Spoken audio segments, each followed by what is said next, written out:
Morning, students. If I am clearly audible and teachers good morning was clearly audible to you, please raise your right hand once. Okay, beta. So I request the other section also to switch on the camera.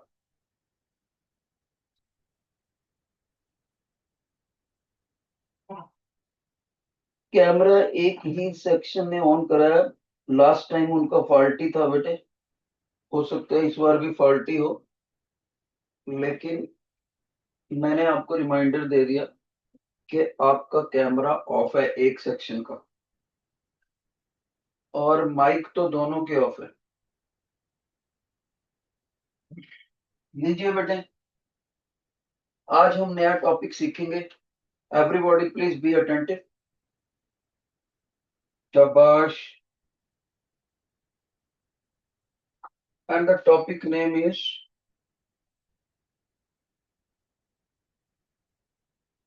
Circular motion.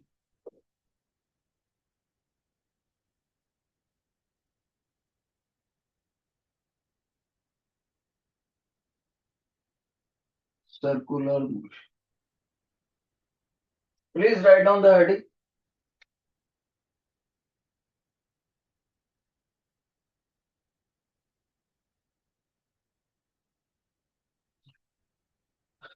शाबाश।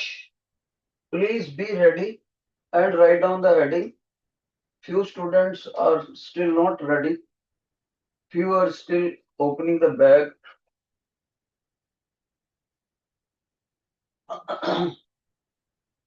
Circular motion.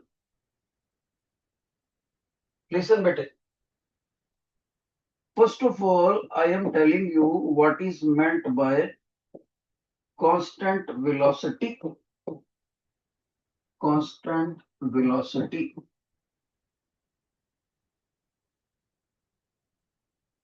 Listen, this velocity will be constant if and only if the body which is moving at this velocity is said to have a particular direction. Neither it gets faster nor it gets slower. So in other words, you can say if a body moves in the same straight line and while moving, it neither gets faster nor gets slower. Its velocity will be constant. So the first point is body moves in same straight line, or the better language is body keep on moving in the same straight line. Second thing, body by the passage of time neither gets faster nor slower. Neither gets faster, ना तो गति पकड़ती है और ना ही धीरे पड़ती है, तब जाके उसकी वेलोसिटी कांस्टेंट कही जाती है अगर ये दोनों कंडीशंस सेटिस्फाई। और दूसरा लर्निंग पॉइंट बच्चे ये है, साइंटिस्ट कहते हैं कि वो मोशन यूनिफॉर्म होता है जिसमें वेलोसिटी कांस्टेंट हो, जिसमें वेलोसिटी कांस्टेंट हो। और कांस्टेंट का क्या मतलब है वेलोसिटी होने का, मैंने बता दिया आपको। इसको आप ऐसे भी कह सकते हो यूनिफॉर्म वेलोसिटी। Uniform velocity.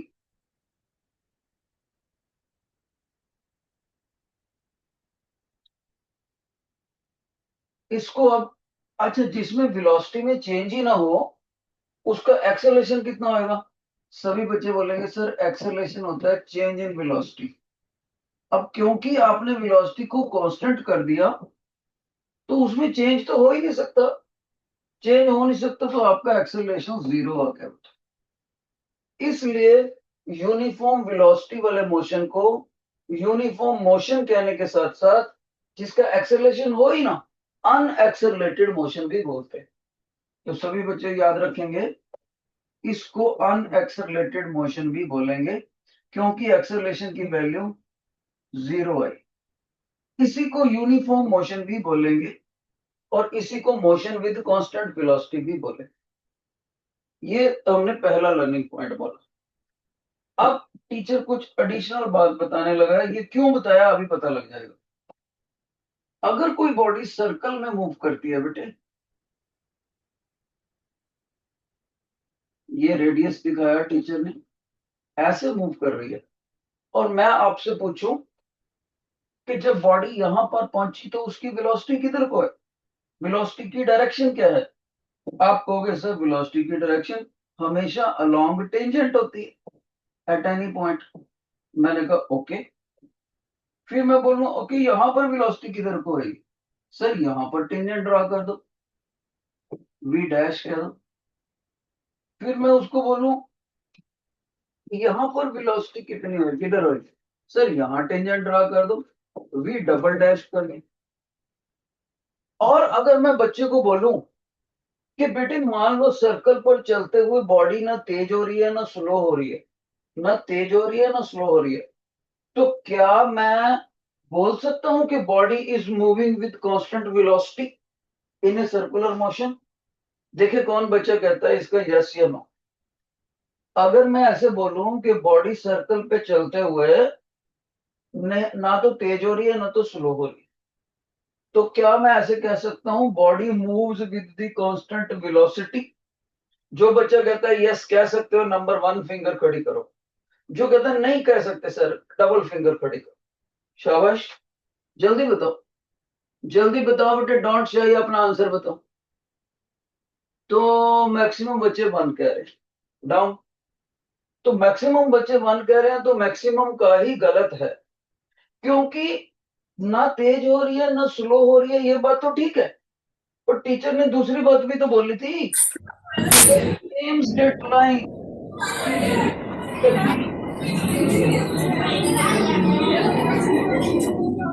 तो एक क्लास ने अब ज्वाइन करा जाके बेटे, वेरी गुड। चलो बताता हूँ। तो बेटे मेरे को थोड़ा सा मेडिकल के बच्चों का ख्याल रखते हुए 2 मिनट में रिपीट करना पड़ेगा बच्चे। मैं शुरू से बता रहा हूँ very fast. Medical students be attentive. Teacher ने बोला मोशन विद कांस्टेंट वेलोसिटी क्या होता है, या अनएक्सेलरेटेड मोशन क्या होता है, या यूनिफॉर्म मोशन क्या होता है। यूनिफॉर्म मोशन, सबसे पहले तो मैं ये बता दूं इन तीनों का एक ही मतलब होता है, unaccelerated motion, motion with uniform velocity, या मोशन विद कांस्टेंट वेलोसिटी, या यूनिफॉर्म मोशन, सब एक ही बात है। सर लेकिन ये होता क्या है? ये वो सारा मोशन होता है जिसमें चलती हुई बॉडी अपनी वेलोसिटी को कांस्टेंट रखे। सर लेकिन कांस्टेंट रखनी कैसे है? वेलोसिटी को कांस्टेंट रखने के लिए दो कंडीशन सेटिस्फाई करनी पड़ती है। पहली, body should keep on moving in the same straight line, जिधर को जा रही है उधर को ही जाती रहे। दूसरा, अपने मोशन के दौरान ना तो बॉडी तेज हो ना स्लो हो, body neither gets faster not slower. दोनों कंडीशनें अगर सेटिस्फाई हो तो ही वेलोसिटी कांस्टेंट होती है, तो ही हम उसको यूनिफॉर्म मोशन बोलते हैं। और इन चारों में से कोई भी नाम दे सकते।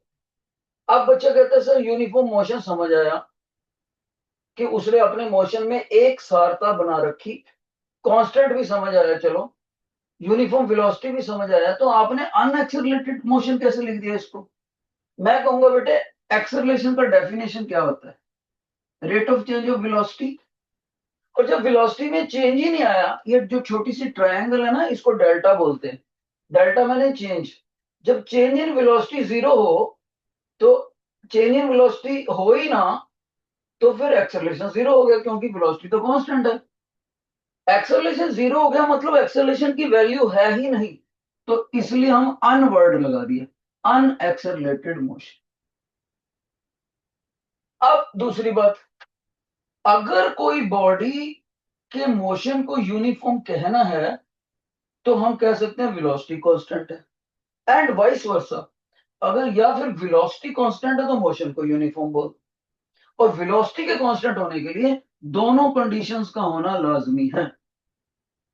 अब इतना बेस बनाते हुए मैं इधर लेके गया बच्चे को, मैंने बोला कि बॉडी सर्कल में घूम रही है और रेडियस है आर है, सेंटर ओ है। जब बॉडी यहां थी तो वेलोसिटी अलोंग द टेंजेंट इधर को है, जब वेलोसिटी यहां थी तो वेलोसिटी v डैश होगी अलोंग द टेंजेंट। जब बॉडी यहां है तो बॉडी वेलोसिटी की डायरेक्शन अलोंग टेंजेंट इधर को होगी, जब यहां है तो नेचुरली इधर को होगी। तो आपको मैंने पूछा था कि बॉडी अगर चलते हुए ना फास्ट हो ना ही स्लो हो, बिल्कुल स्मूथ चल रही है, ना फास्ट हो ना स्लो हो,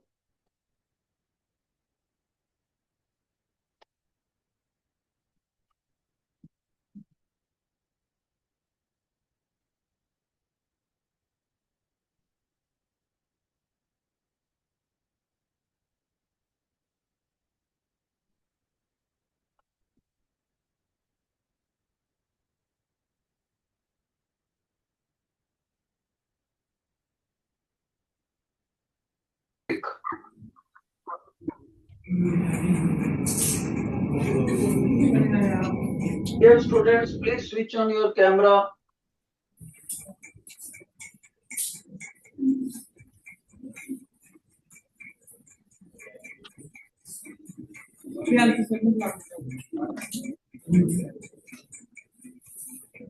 Well, student, तो सर्कुलर मोशन में मैंने बोला कि बॉडी ना तो तेज हो रही है तो ना तो स्लो हो रही है।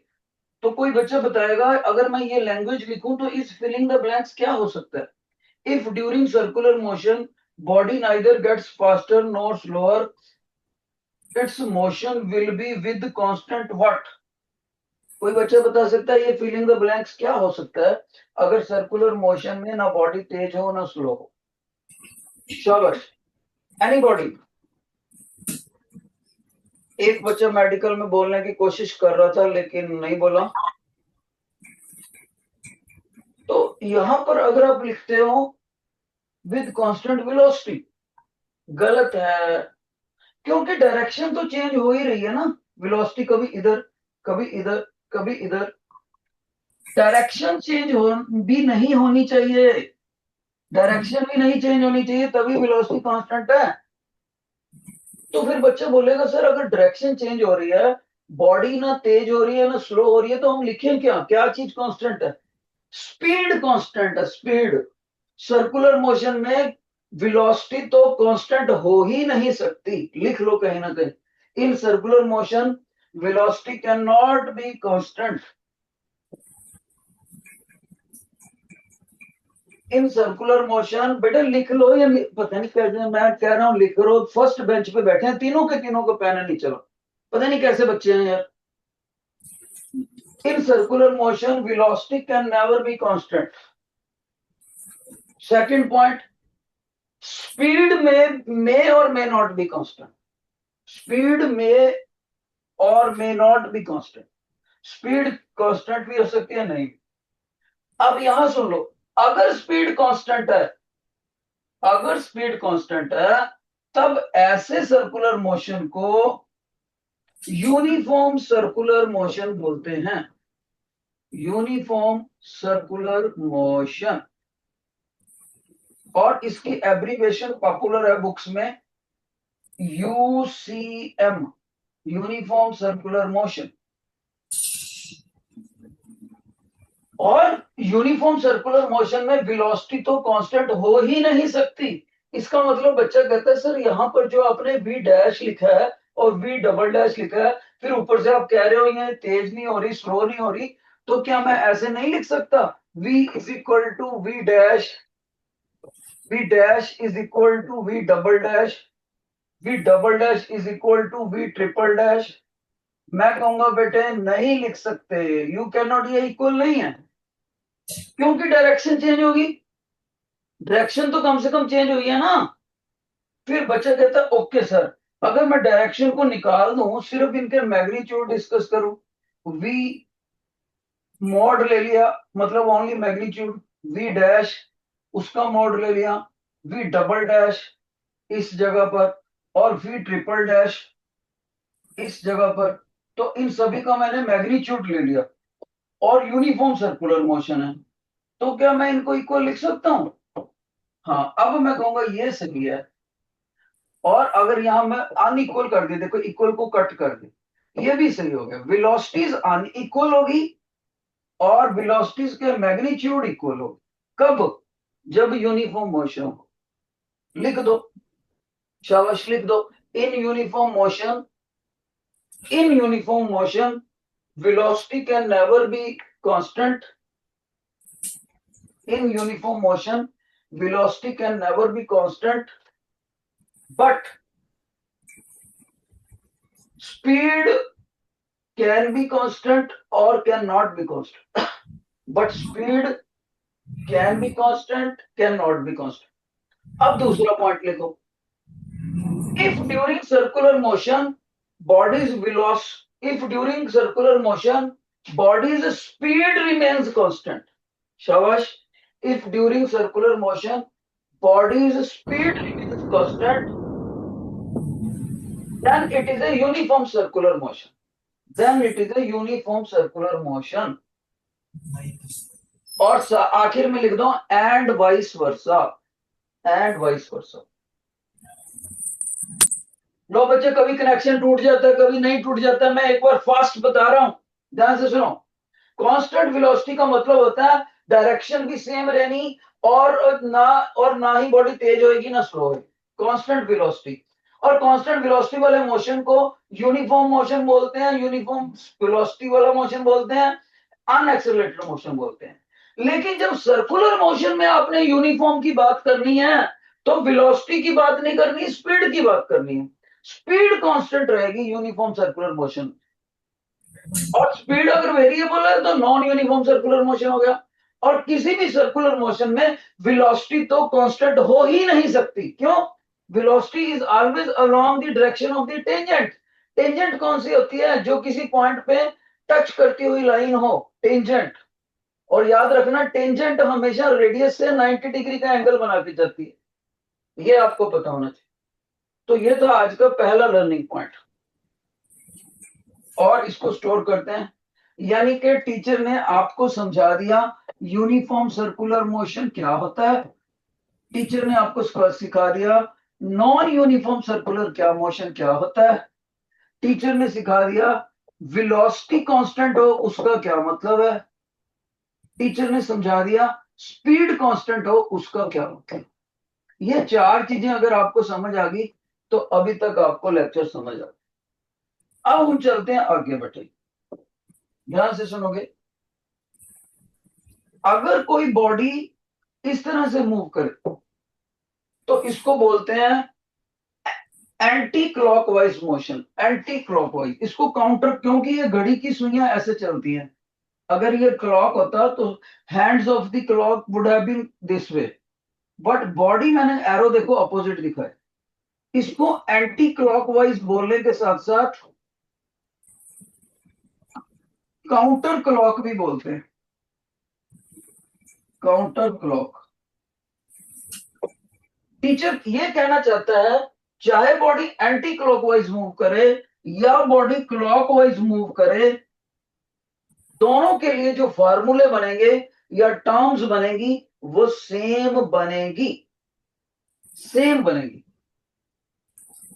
पहली बात, जिस हम यूसीएम की बात कर रहे हैं, यूनिफॉर्म सर्कुलर मोशन, चाहे ऐसे भी हो सकता है, ऐसे भी हो सकता है, क्लॉकवाइज भी हो सकता है।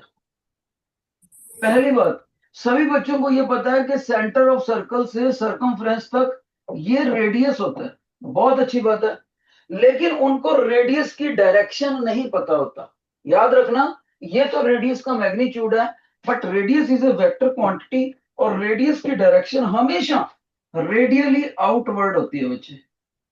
ऐसे दिखा के अगर इसके ऊपर वेक्टर लगाना है तो मैग्नीट्यूड तो यहीं तक दिखाना है, लेकिन आगे इसकी डॉटेड डायरेक्शन दिखानी।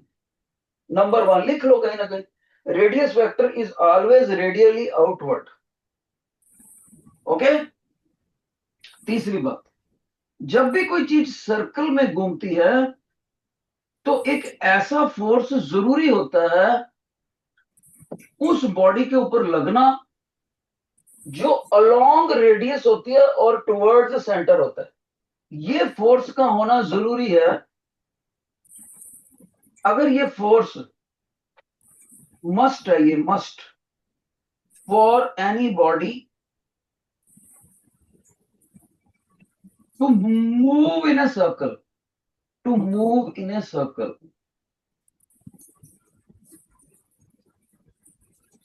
इस फोर्स का नाम दिया जाता है एफसीपी, सेंट्रीपिटल फोर्स। लिख लो सभी बच्चे, सेंट्रीपिटल फोर्स। क्योंकि ये फोर्स है तो सभी बच्चों को पता होगा इसकी एसआई यूनिट न्यूटन है, सीजीएस यूनिट डाइन है, और ये तो पता ही है आपको 1 न्यूटन 10⁵ डाइन के बराबर होता है।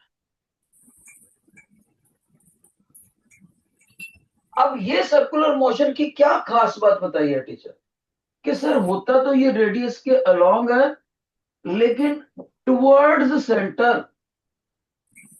एक किसी और लैंग्वेज की बात करें इंग्लिश से बाहर जाके, सेंट्री मैंने टुवर्ड्स सेंटर, पीटल मैंने सीकिंग, सीकिंग सेंटर को देखने वाला फोर्स, यानी सेंटर की तरफ। तो याद रखो, centripetal force always towards O point. O क्या है? Centre of the circle. और दूसरी बात, अलोंग रेडियस, रेडियली इनवर्ड कह सकते हो आप। सेंट्रीपिटल फोर्स लिख लेना चाहिए, centripetal force direction is radially inward, radially inward.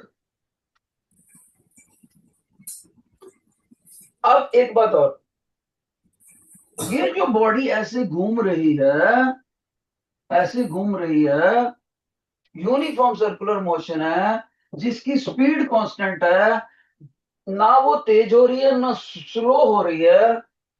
आप मेरे को सोच के बताओ कि उसका एक्सेलरेशन जीरो होगा या नहीं होगा? शाबाश। जो बच्चे कहते हैं जीरो होगा वो एक फिंगर खड़ी करेंगे, जो कह रहे हैं नहीं होएगा सर डबल फिंगर खड़ी करो। टीचर कह रहा है ना बॉडी तेज हो रही है ना स्लो हो रही है, ऐसे घूम रही है, यूनिफॉर्म सर्कुलर मोशन है, और इस बॉडी का जिसका मास m है, ये जो भी पॉइंट घूम रहा है, पार्टिकल घूम रहा है, इसका एक्सेलरेशन जीरो होगा या नहीं? शाबाश। जो कहते हैं सर होगा, नंबर 1 फिंगर खड़ी करो। जो कह रहे हैं नहीं होगा डबल, जल्दी करो, फैसला करो।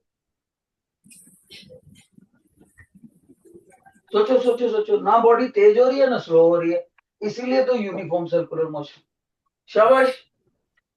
जो दो बच्चे कह रहे हैं नो मेडिकल में, कुछ बच्चे कह रहे हैं नो, कुछ यस कह रहे हैं, यार तो मिक्स्ड हो गया। बस इसी फंडास को तो मैंने क्लियर करना है बेटे। एक्सेलरेशन क्या है? Vector quantity. एक्सेलरेशन स्पीड से रिलेटेड टर्म है कि वेलोसिटी से रिलेटेड टर्म है? सर वेलोसिटी से। कैसे पता? एक्सेलरेशन की डेफिनेशन में rate of change of velocity आता है कि rate of change of speed आता है? सर वेलोसिटी आता है। तो जब एक्सेलरेशन वेलोसिटी की टर्म है और टीचर ने बोला है सर्कुलर मोशन में वेलोसिटी कांस्टेंट हो ही नहीं सकती, क्योंकि डायरेक्शन तो चेंज करेगी हर बार, इसलिए वेलोसिटी का चेंज आ रहा है। जब वेलोसिटी का चेंज आ रहा है, जब वेलोसिटी का चेंज आ रहा है तो न्यूमरेटर जीरो नहीं है, टाइम तो कुछ ना कुछ लग ही रहा है, तो एक्सेलरेशन भी जीरो नहीं होगा। नॉट इक्वल लिख दो। इवन इफ दिस, लिखो जल्दी लिखो, even if the motion uniform circular, even if the circular motion is uniform, everybody, even if the circular motion is uniform, acceleration will not be zero, कुछ ना कुछ उसकी value होगी। अब मैं वो बताना चाहूंगा कि वो जो एक्सेलरेशन जिसकी हमने बात कर रहे हैं अभी, वो एक्सेलरेशन उधर को ही होएगा जिधर को सेंट्रीपिटल फोर्स होगा, और उस एक्सेलरेशन को हम बोलते हैं ACP, centripetal acceleration along radius toward centre. एक बच्चे ने मेरे से बोला सर आपने बोला जिधर को सेंट्रीपिटल फोर्स होएगा उधर ही सेंट्रीपिटल एक्सेलरेशन होगा, तो फोर्स तो आपने यहां दिखाया था ऐसे रेडियली इनवर्ड, सेंट्रीपिटल अब यहां दिखा रहे हो, ये तो अलग अलग डायरेक्शन होगी। भाई ये तो मैं डायग्राम में पहली बार बॉडी को यहां ले रहा हूँ, दूसरी बॉडी बॉडी को यहां ले रहा हूँ। अगर एक ही जगह पर दिखाना हो तो सेंट्रीपिटल फोर्स भी इधर होगा, एक्सेलरेशन भी इधर होगा। ये तो मैं डायग्राम में आपको दोनों चीजें क्लियर हो जाए इसलिए अलग अलग पॉइंट पे बताया कि at a time centripetal acceleration उधर ही होता है जिधर सेंट्रीपिटल फोर्स हो।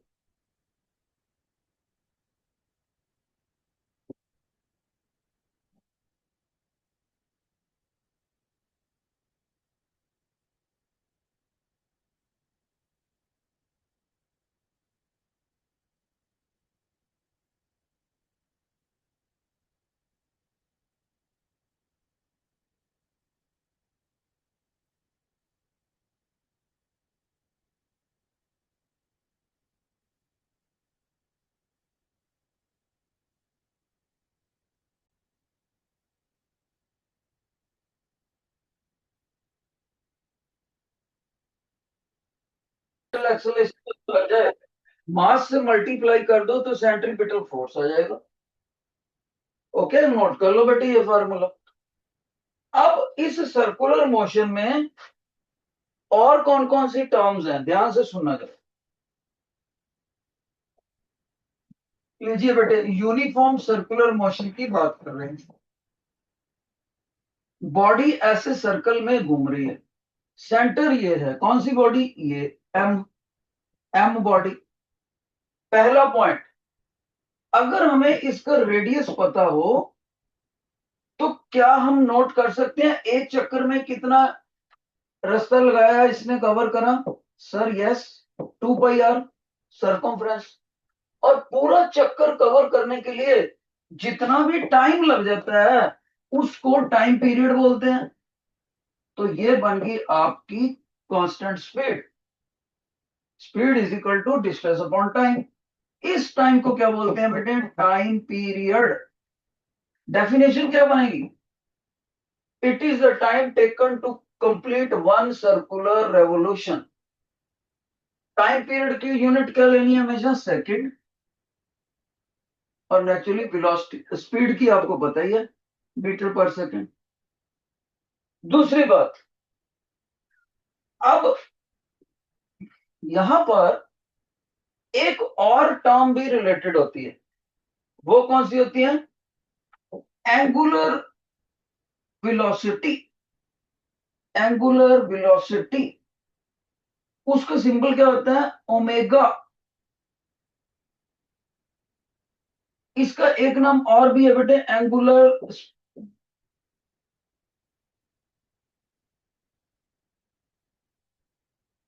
चलो इसको आप फिलहाल आप एंगुलर वेलोसिटी याद करो, मैं दूसरा अभी नहीं बताना चाहता, आप कंफ्यूज हो जाओगे। इसकी यूनिट जो होती है रेडियन पर सेकंड होती है, रेडियन पर सेकंड।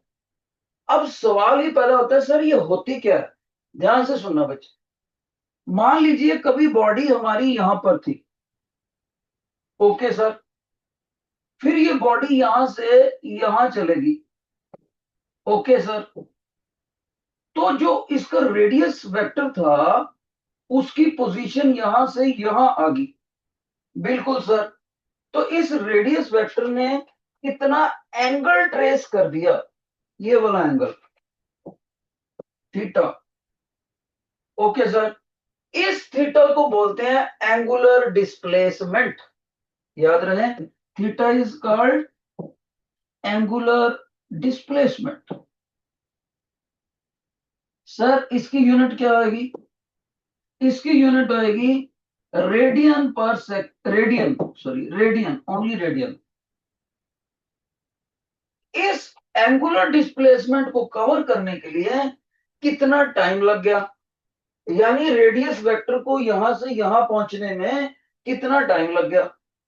मान लीजिए वो टाइम है टी, तो कितना एंगुलर डिस्प्लेसमेंट कवर करा कितने टाइम में, इस रेशियो को बोलते हैं एंगुलर वेलोसिटी। एंगुलर वेलोसिटी, देखा जाए तो ये वेलोसिटी की डेफिनेशन अभी भी बता रहा है, rate of change of displacement. बस एंगुलर वर्ड लगा है इसलिए आपको बोलना पड़ेगा angular velocity is defined as rate of change of angular displacement. Okay, एक बात याद रहे, जब भी एंगल अकेला डालना होता है, साइन कॉस टैन वगैरह के बिना लिखना होता है, तो उसको रेडियंस में लिखते हैं, कभी भी डिग्रीज में नहीं लिखते। और अगर कभी मैंने आपको डिग्रीज में दे दिया तो आपने इस फार्मूले का फायदा ले लेना है, 180 degree is equal to pi radians. तो यहां से आपने एंगल को रेडियन में कन्वर्ट करके फिर पुट करनी है वैल्यूज।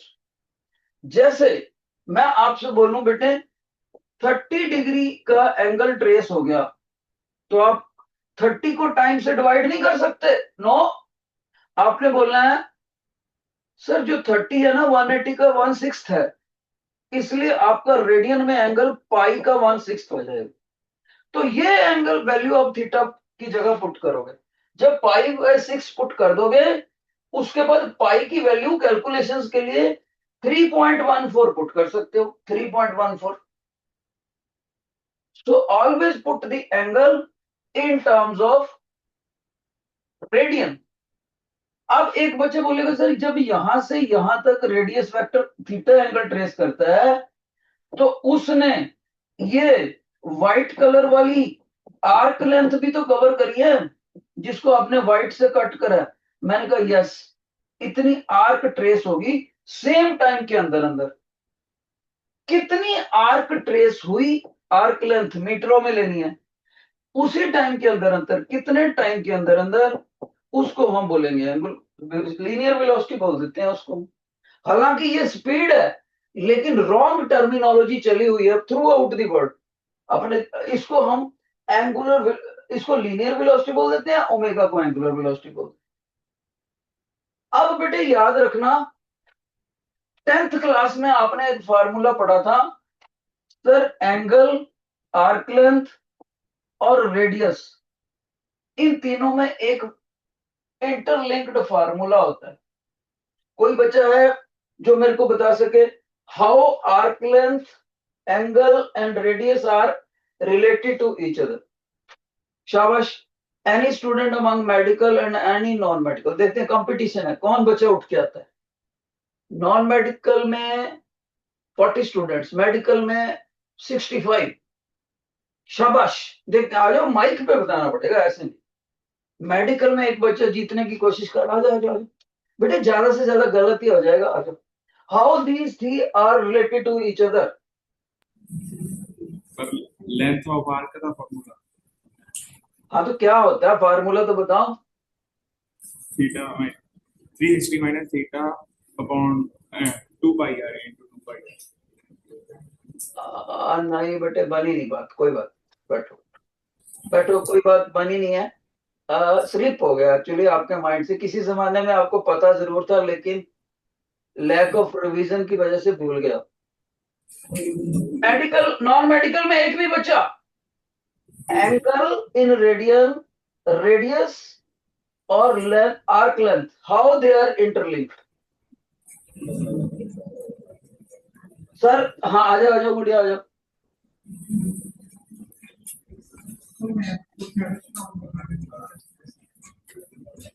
जल्दी बताओ। Theta is equal to length of arc upon radius. बहुत अच्छी, शाबाश। इस गुड़िया ने बताया, नॉन मेडिकल में बिल्कुल करेक्ट बताया। Angle is equal to arc length upon radius. लिख लो, कोई बच्चा भूल गया हो तो यार। Angle is equal to arc length upon radius. Symbolically इसको ऐसे लिखेंगे।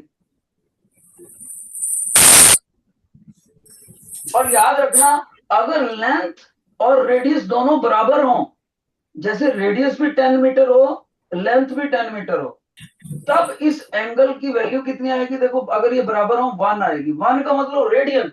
तब उस आर्क ने जो सेंटर के ऊपर एंगल सबटेंड किया हुआ है, वो 1 रेडियन का होगा। लिख लेना कई बच्चा, if arc length is equal to radius, then angle will be of 1 radian. अगर ये आर्क लेंथ रेडियस से दुगनी होएगी तो एंगल 2 रेडियन हो जाएगा, एंड सो ऑन। अब जरा गौर से देखो, मैंने 3 फार्मूलों को डबल बॉक्स में बंद कर दिया, 1 2 डबल बॉक्स में बंद कर रहा हूं, 3 फार्मूले मैंने डबल बॉक्स में बंद कर दिए। अब गौर से देखना, इन तीनों से मैंने एक स्पेशल फार्मूला आपको निकाल के देना है। तो अगर बच्चा मेरी तरफ ध्यान देगा तब वो कहते इधर देखो, सर आपकी हेल्प कर रहे हैं, वो पर्दा वगैरह ठीक कर रहे हैं, आपने क्या करना है, आप इधर देखो ना, शाबाश। अब ये 3 फार्मूले गौर से देखो, मैं इन तीनों से आपको क्या बना के दिखाता हूं। योर अटेंशन, स्पेस बना लेते हैं इधर थोड़ी सी, ये लो स्पेस बना लिया हमने।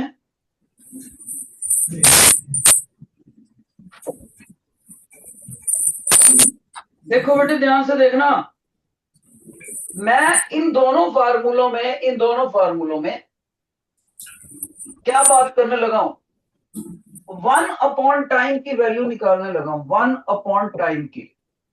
आप कहोगे सर कैसे निकालोगे, मैंने कहा बेटे इस लेंथ, आर्क लेंथ को नीचे ले जाता हूं, तो बच्चा बोलेगा सर यू मीन टू से linear velocity upon arc length. I said yes. देखो 1 अपॉन टी आ गया, यहां से भी निकाल लेता हूं 1 अपॉन टी, थीटा को नीचे ले जाते हैं। आप बोलोगे सर यू मीन टू से angular velocity upon angular displacement. बिल्कुल सही। उसके बाद मैं इस थीटा की वैल्यू वहां पुट कर देता हूं, तो बीच वाला 1 अपॉन टी निकाल देता हूं। आप कहोगे सर ये लो, थीटा की वैल्यू आपने ये लिखा हुआ है ग्रीन कलर से, arc length upon radius put कर दिया। अब सभी बच्चों को पता है कि डिवाइड अपॉन डिवाइड हो तो आर घूम के ऊपर चला जाएगा, तो v upon arc length R omega upon arc length. देखो आर्क लेंथ कट किया जा सकता है, तो सभी बच्चों ने याद करनी है ये formula, linear velocity is equal to radius times angular velocity. Note कर लो, सभी बच्चे नोट कर लो बेटे, ये आ जाता है 2 मार्क्स का कि 3 बेसिक फार्मूले लिखे, ये बाय डेफिनेशन, ये भी बाय डेफिनेशन, ये 10th क्लास का मैथ का फार्मूला, तीनों की मदद से हमने एक नया फार्मूला बना दिया। 1 अपॉन टाइम को इक्वेट करा, फिर थीटा की वैल्यू रख दी यहां से उठा के यहां पर, और v is equal to R omega हो गया। Linear velocity radius times angular velocity. जिन बच्चों को ये समझ आ गया ये वाला relation, please raise your right hand. बेटे please raise your right hand, सुस्ती मत करना, मेरे को फीडबैक चाहिए, मैं बहुत दूर बैठा हूं आपसे। Okay, down down. जिन बच्चों को ये नहीं समझ आया, बिना किसी शर्म के लेफ्ट हैंड खड़ा करो, लेफ्ट हैंड, बिना किसी शर्म के। मेरे को बहुत प्यारे बच्चे लगते हैं, खास तौर पे पंजाब के, क्योंकि मेरी खुद की एजुकेशन पंजाब की है।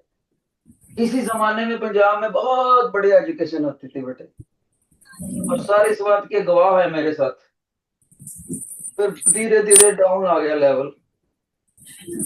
ओके, तो ये आपको पेपर में आ जाता है, what is the relation between linear velocity, radius and angular velocity. अब एक बात और, इन तीनों पैरामीटर्स में वेक्टर रिलेशन भी होता है। यहां मैंने कहीं भी एरो नहीं लगाया, इसलिए ये लीनियर रिलेशनशिप है। इनके ऊपर वेक्टर्स लगा के भी इनका फार्मूला बनता है, वो डिस्कस करते हैं हम। शाबाश। अभी अभी टीचर ने बताया आपको कि v is equal to R omega, लेकिन अगर इसको वेक्टोरियली लिखना हो तो मैं बताना चाहूंगा यही फार्मूला होता है, v is equal to omega cross R. Note करो, ये बहुत इंपॉर्टेंट चीज है, v is equal to omega cross R. अब इस फार्मूले को मैं एक्सप्लेन करूंगा, इसका मतलब क्या है? ध्यान से सुना, इंपॉर्टेंट है ये वाली बात, बच्चों को आती नहीं होती। पहली बात, पॉइंट नंबर 1, सभी बच्चों को पता है कि जब वेक्टर क्वांटिटी खोलते हैं, वेक्टर प्रोडक्ट खोलते हैं, उसका मैग्नीट्यूड निकालने के लिए चाहे ऐसे लिख दो या ऐसे, तो होती है ओमेगा आर, पहले वेक्टर का मैग्नीट्यूड, दूसरे वेक्टर का magnitude, sine of the angle between them, मान लीजिए वो एंगल अल्फा है, ये लगा दिया। लेकिन मैं अभी अभी आपको समझाऊंगा, मैं बताऊंगा अभी ये अल्फा एंगल, ये एंगल 90 डिग्री होता है। कैसे 90 होता है अभी बताऊंगा। तो साइन 90 लिख दिया, साइन 90 कितना होता है 1, तो तब जाके ये फार्मूला बना। इसका मतलब ये हुआ कि इन दोनों के 90 डिग्री होने पर ये तो दोनों म्यूचुअली परपेंडिकुलर है ही हैं। और वेक्टर प्रोडक्ट ये कहती होती है कि जो आंसर वाला वेक्टर होता है वो उस प्लेन के परपेंडिकुलर होता है जिस प्लेन में वो दोनों वेक्टर होते हैं जिनकी क्रॉस प्रोडक्ट करी जाए। यानी जिस प्लेन में ये दोनों होंगे उसके परपेंडिकुलर वेलोसिटी होगी, लीनियर वेलोसिटी। अल्फा भी समझाऊंगा अभी। और इसकी वेलोसिटी की डायरेक्शन कैसे दी जाती है? अगर आपको वेक्टर वाला चैप्टर याद है, दो वेक्टर्स की क्रॉस प्रोडक्ट करते हुए आंसर वाले वेक्टर की डायरेक्शन देते हैं हम by right hand palm rule. Right hand palm rule. अब बच्चे कहते सर ये राइट हैंड पाम रूल क्या है? ध्यान से सुनो, राइट हैंड पाम रूल क्या है? आगे कौन सा वेक्टर लिखा टीचर ने? ओमेगा। पीछे कौन सा लिखा है? Radius vector. पहले वाले वेक्टर को दूसरे वाले वेक्टर की तरफ राइट हैंड की हथेली से धक्का मारो, जिधर को ये अंगूठा जाएगा उधर को वी की डायरेक्शन होगी। इसका मतलब मैं इस डायग्राम में मेंशन करके दिखाता हूं आपको। ध्यान से सुनना, ध्यान से सुनना बच्चे। मैंने यहां पर ये रेडियस दिखाया, लेकिन रेडियस की डायरेक्शन किधर को होती है? नॉन मेडिकल के बच्चे ध्यान से नहीं सुन रहे भाई, पता नहीं क्या बात है। रेडियस की डायरेक्शन किधर को होती है? आप कहोगे सर अभी तो आपने बताया था रेडियस की डायरेक्शन ऑलवेज रेडियली आउटवर्ड होती है। ओके, रेडियस की डायरेक्शन ये होगी। अब ये जो ओमेगा है, आप इसको एक बार बाहर लेके देख लो, एक बार अंदर लेके देख लो, बॉडी ऐसे घूम रही है एंटी क्लॉकवाइज। मान लीजिए बच्चे ने ओमेगा को बच्चे ने अंदर को ले लिया। ध्यान से सुना, अब ये जो रेडियस वेक्टर है इसको मैंने ये मार्कर की मदद से दिखाया, ब्लू, स्काई ब्लू को स्काई ब्लू से दिखाया।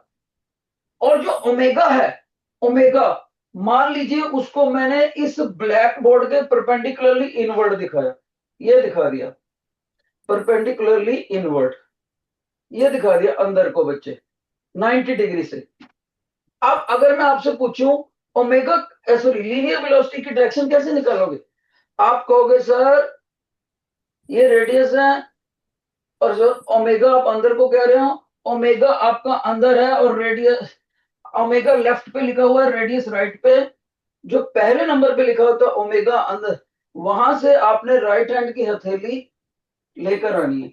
तो मैं ओमेगा को ऐसे लेकर आऊंगा तो अंगूठा मेरे को नीचे चला गया, लेकिन डायग्राम में गलत हो गया, क्योंकि मेरे को पता है कि अगर मैं यहां पर वेलोसिटी की डायरेक्शन देखूं एंटी क्लॉकवाइज, वो तो इधर को जाएगी।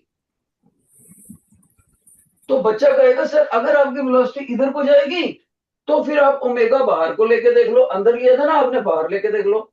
जब मैंने बाहर को लिया, ओमेगा क्रॉस आर करना है, देखो राइट हैंड की हथेली ली और ओमेगा को, ये बाहर को है मार्कर आप लोगों की तरफ, ओमेगा को रेडियस वेक्टर की तरफ पुश करा, ऐसे पुश करा, अंगूठा किधर को जा रहा है? इधर को जा रहा है, और इधर कोई वेलोसिटी दिखाई है टीचर ने। फिर से देखो एक बार, हो सकता है आपको ब्लैक मार्कर दिख ना रहा हो, मैं अपना कॉम ले लेता हूं। मान लीजिए ये व्हाइट कलर वाला जो वेक्टर है, थोड़ा टेढ़ा करके दिखाता हूं, ये परपेंडिकुलरली आउटवर्ड है, और रेडियस वेक्टर वो दिखाई दिया हमने स्काई ब्लू कलर से। तो ओमेगा रेडियस की तरफ जाएगा। First vector tries to meet the second vector by the push of the palm of the right hand. ये ऐसे अंगूठा किधर को गया, इधर को, तो मेरा वेलोसिटी भी इधर को गया। इसका मतलब टीचर इस वर्ड सही कह रहा है। अगर मैंने ओमेगा को यहां परपेंडिकुलरली आउटवर्ड ना लेके परपेंडिकुलरली इनवर्ड कर दिया होता, अंदर ले गया देखो, तो यहां से अगर मैं ओमेगा को दिखाता ऐसे तो अंगूठा नीचे जाता। जब अंगूठा नीचे जाता तो मेरी डायरेक्शन गलत हो जाती वेलोसिटी की। तो हमेशा याद रखना है, अब खास बात, जब भी कोई बॉडी एंटी क्लॉकवाइज जाए, एंटी क्लॉकवाइज, एंटी क्लॉकवाइज, तो वेलोसिटी इधर को आएगी, रेडियली आउटवर्ड रेडियस होगा, और ओमेगा हमेशा ऊपर को आएगा परपेंडिकुलरली आउट। ओमेगा की डायरेक्शन किधर को लेनी है, परपेंडिकुलरली आउट। और अगर बॉडी क्लॉकवाइज घूमती ऐसे तो रेडियस की डायरेक्शन किधर लेनी है, आउटवर्ड। वेलोसिटी की डायरेक्शन किधर को आएगी, अलोंग टेंजेंट। और ओमेगा की डायरेक्शन होगी अंदर को, perpendicularly inward, perpendicularly inward, clockwise में।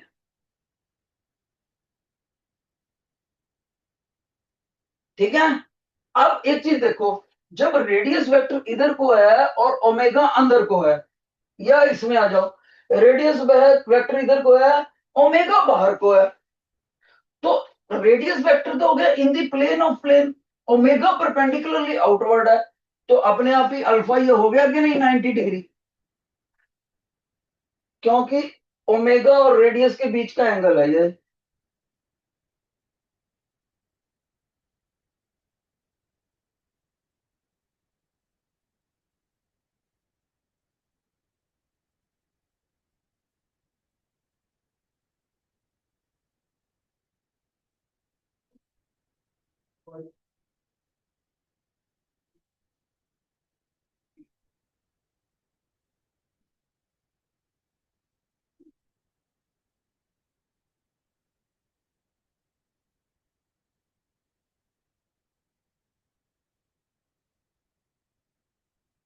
तो टीचर ने यहां पर यह समझाया कि लीनियर वेलोसिटी और एंगुलर वेलोसिटी और रेडियस वेक्टर कैसे पॉपुलर है, कैसे आपस में इंटरलिंक्ड है। और एक बात यह बताऊंगा, अगर इन दोनों को हम दोनों तरफ टाइम से डिवाइड कर दें, linear velocity on this, omega upon this, और रेडियस वेक्टर ऐसे आ गया, तो इसमें ये फार्मूला एक बनेगा। इसको क्या बोलेंगे, लीनियर वेलोसिटी अपॉन टाइम को बोलते हैं linear acceleration, omega upon time को बोलते हैं, एक नया सिंबल आ गया अल्फा, एंगुलर एक्सेलरेशन, और रेडियस वेक्टर ऐसी रहे। तो ये भी एक फार्मूला होता है, ध्यान से सुन लो।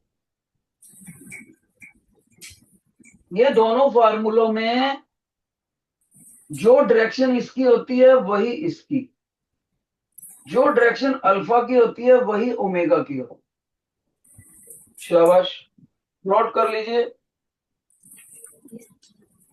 अब लास्ट के अंदर मैं सिर्फ समरी कर रहा हूं जो हमने आज किया, सिर्फ समरी। हमने ये पढ़ा बेटे, हमने ये पढ़ा 180 degree is equal to pi radian के बराबर होता है। हमने ये पढ़ा लीनियर वेलोसिटी जो होती है वो आर्क लेंथ अपॉन टाइम होता है। हमने ये पढ़ा एंगुलर वेलोसिटी जो होती है वो एंगल अपॉन टाइम होता है। हमने ये पढ़ा linear velocity radius times angular velocity होती है। हमने ये पढ़ा कि इनका वेक्टर रिलेशन ये होता है v is equal to omega cross R. हमने दोनों तरफ टाइम से डिवाइड करा था, तो हमने ये पढ़ा था linear acceleration is equal to angular acceleration into radius. हमने ये पढ़ा अगर कोई बॉडी एंटी क्लॉकवाइज जाती है तो जो ओमेगा होता है वो परपेंडिकुलरली आउटवर्ड होता है, outward perpendicularly, and vice versa, and vice versa. हमने ये पढ़ा कि एक सर्कल में घूमने के लिए एक बॉडी के पास नेसेसरी सेंट्रीपिटल फोर्स होना जरूरी है, और necessary centripetal force mass into acceleration के बराबर होता है। हमने ये पढ़ा एक्सेलरेशन, सेंट्रीपिटल एक्सेलरेशन का अपना फार्मूला होता है मैग्नीट्यूड वाइज लीनियर वेलोसिटी का स्क्वायर अपॉन रेडियस। नोट कर लेना चाहिए लीनियर वेलोसिटी का। हमने ये पढ़ा velocity is equal to 2 pi r by T. हमने ये पढ़ा बेटे क्या चीज हमने पढ़ी कि टाइम टी होता है टाइम पीरियड, एक चक्कर को पूरा करने में टाइम पीरियड, और टाइम पीरियड के रेसिप्रोकल को फ्रीक्वेंसी बोलते हैं, फ्रीक्वेंसी। और इस फ्रीक्वेंसी को अगर 2 पाई से मल्टीप्लाई कर दें तो ओमेगा आता है, इसका नाम एंगुलर फ्रीक्वेंसी बोल दिया। कोई बच्चा बोलेगा सर वेट, थोड़ी देर पहले तो आप इसको एंगुलर वेलोसिटी कह रहे थे। यस, इसके दो नाम है, तभी मैंने बोला था इसका दूसरा नाम बाद में बताता हूं। हमने ये चीज इसमें सीखी बेटे, राइट। हमने ये देखा कि जो अल्फा होता है और जो ओमेगा होता है दोनों की सेम डायरेक्शन होती है। हमने ये देखा जो लीनियर वेलोसिटी होती है और जो लीनियर एक्सेलरेशन होता है इन दोनों की सेम डायरेक्शन होती है। हमने ये सीखा आज कि जो यूसीएम होता है, यूसीएम यूनिफॉर्म सर्कुलर मोशन, उसमें स्पीड कांस्टेंट होती है, और जिसमें स्पीड कांस्टेंट ना हो वो नॉन यूनिफॉर्म सर्कुलर मोशन होता है। हट गया क्या? हट गया।